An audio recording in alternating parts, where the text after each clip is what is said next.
जब कुछ ना कर पाओ तो सब्र करना। अपने मन का सारा बोझा कायनात के कंधों पे रख देना। जो तुमसे नहीं संभल रहा उसे वक्त संभाल लेगा।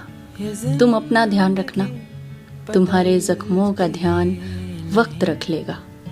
जब कुछ ना कर पाओ तो इंतज़ार करना। जो तुम्हारा है वो तुम तक पहुंचने का रास्ता ढूंढ रहा होगा।